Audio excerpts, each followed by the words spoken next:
തറാവീഹ് നിസ്കാരത്തിന്റെ ഓരോ ദിവസത്തെ പ്രതിഫലങ്ങൾ. രാവ് 1 ഉമ്മ തന്നെ പ്രസവിച്ച ദിവസം പോലെ പാപമുക്തനാകും. രാവ് 2 തൻ്റെ സത്യവിശ്വാസികളായ മാതാപിതാക്കൾക്ക് പാപങ്ങൾ പൊറുക്കപ്പെടും. രാവ് 3 തൻ്റെ മുൻകഴിഞ്ഞ പാപങ്ങളെല്ലാം പുറത്തു തന്നിരിക്കുന്നു എന്ന് അർഷിന്റെ ചുവട്ടിൽ നിന്ന് ഒരു മലക്കു വിളിച്ചു പറയും. രാവ് 4 അള്ളാഹുവിൽ നിന്നും ഇറക്കപ്പെട്ട 4 ഗ്രന്ഥമായ തൗറാത്ത്, ഇഞ്ചീൽ, സബൂർ, ഖുർആന് എന്നിവ പാരായണം ചെയ്ത് പ്രതിഫലം നൽകപ്പെടും.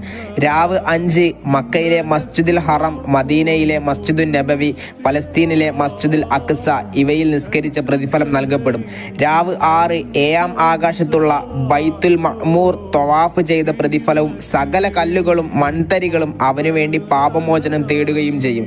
രാവ് 7 ഫിർഔൻ, ഹാമാൻ എന്നിവർക്കെതിരെ മൂസാ നബി അലൈഹിസ്സലാമിനെ സഹായിച്ച പ്രതിഫലം നൽകപ്പെടും. രാവ് 8 ഇബ്രാഹിം നബി അലൈഹിസ്സലാമിന് കൊടുക്കുന്ന പ്രതിഫലം ലഭിക്കും. രാവ് 9 ഒരു പ്രവാചകൻ ഇബാദത്ത് ചെയ്ത പ്രതിഫലം നൽകപ്പെടും.